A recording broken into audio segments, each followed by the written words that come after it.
Ne nuk kemi votuar kur këta. Reforma.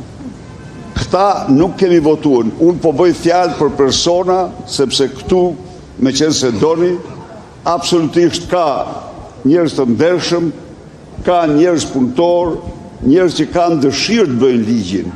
Do ishte gabim të mendoj se janë të gjithë Troplin apo Irena Gjok. Por ky është një binom, me qenë se jemi këtu. Troplini mbron Gjokën dhe vetëm një si Altin Troplini mund të bëjë një gjë të tillë. Mund të pranojë një delinkuente siç është Irena Gjoka, duke ditur që diskrediton çdo ditë gjyqtarin, prokurorin, por duke qenë peng që të dy. S'kan interesa tjera përveç interesave të tyre personale. Janë, me një fjalë, janë dy faqezi që kërkojnë të nxjin faqen edhe të tjerëve, po të tjerët nuk janë si ata. Jemi realista, sepse do ishte gabim të mendonim se të gjithë ata punojës aty kanë moralin e Pojës Skapit apo të Irena Gjokës. Me datën 2 maj 2025, gjykata e Anisë shon vendimin me vula apostile, jo vetëm për 2 bimet e Renës, por dhe vendimin penal, dënimin e saj penal të formës prerë.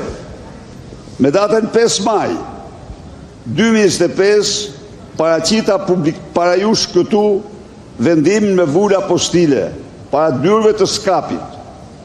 Me datën 5 maj 2025, Irena Gjoka mohon që t'jetë dënuar. Pra, a ka më faqe zezë se kjo, t'u pyesun ju? Një gjykatëse është një figurë jashtëzakonisht të rëndësishme për një shtet, një grua, një nënë, që merë heq çdo lloj cipe dhe u thot mediave se nuk ka qenë kurrë dënuar. Unë besoj se nuk ka njeri i ndershëm që mund pajtohet me një person si kjo, që s'ka normë, s'ka standard, s'ka moral, por mbrohet nga Altin Troplini. Ajo mohon që t'jetë dënuar ose të burë nga Greqia në intervistë dhënë gazetës apo portalit Bird. Është e vërtet kjo? Është e vërtet. Është e vërtet. Mos harroni se kjo do të thot krim në vazhdim. Kjo do të thot, ky mohim do të thot dyfishim i krimit të kryer, sepse fshehja në formularin e dekriminalizimit, fshehja në formularin e vettingut, fshehja në ILDKP, të gjitha këtyre, ILDKP-i, përbëjnë krimen vetvetes secili prej tyre.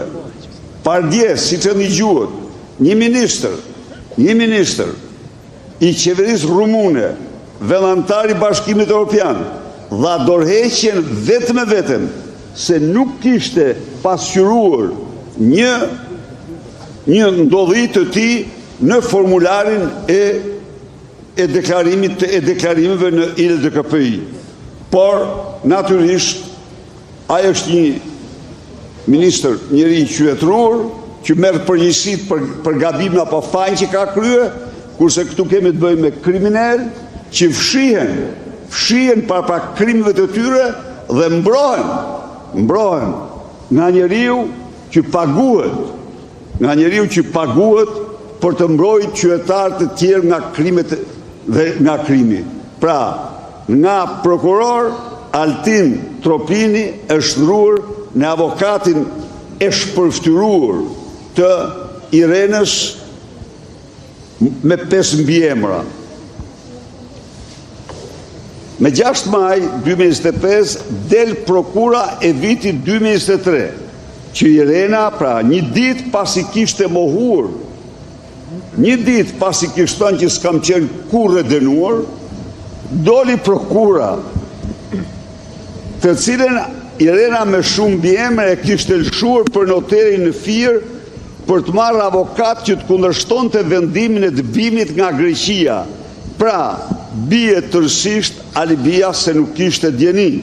për të gjithë ju, për të gjithë shqiptarë, por jo për Altin Troplinin, i cili sklav i veprave të tij është i detyruar të sillet në këtë mënyrë, të poshtroj veten dhe të mbroj, të shtrohet nga prokuror në avokat. Me 7 maj 2025, Altin Troplini, poja i skapit, deklaron fillimin e hetimeve paraprake. Hetimi të mburoj për të mos lejuar shkarkimin e saj, për të mos lejuar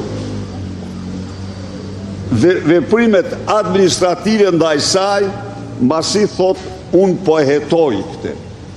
A ka akt më të turpshëm? A ka akt më kriminal se ky? Duke qenë para gjithë këtyre dokumentave, shpall hetim paraprak si të shpalli me Mek Gonigalin, si të shpalli për Olsi Ramen, si të shpalli në një seri, si të shpalli hetim paraprak për Kreshnik Farrukun, pasi si pas qytetari digital u pagua me 5 milion euro që të falsifikoj identitetin e tij për të vllain e tij. Ja, kjo është, tani, ka paguaj Rena qindra mijëra euro Altin Farrukut, apo e bën se e ka urdhëruar Edi Rama, këtë unë nuk mund ta them. Por cila do që tjetë, pozicioni i tij është pozicioni më i shëmtuar i njeriu pa dignitet, pa personalitet, pranon të vetë poshtrohet, shpyet për ligj, vetëm të zbatoj ose urdhën e parave ose urdhën e Edi Ramës. Pra, deklaroj fillim në hetimeve, por pa emër, me 8 maj, i kërkova KLG-s shpalljen e mbarimit mandatit Irena Gjokës. Irenës me 5 mbiemra. Maj qershor 25, ndonë se ligji detyron KLG-n të vendosë për 15 ditë për mbarimin e mandatit, Vion Loja Kullungeshkës, KLG kërkon prokurisë përgjithshme të shprehet, prokuria përgjithshme fshihet pas Ministrisë së Drejtësisë dhe nuk ka asnjë kompozicion. Turpi dheut. Qershor 2025, del se, ja pranaj janë taktu, njerëzit, pranaj, shko, del se Irena Gjoka, jo vetëm pra, është dëbuar 2 herë nga Greqia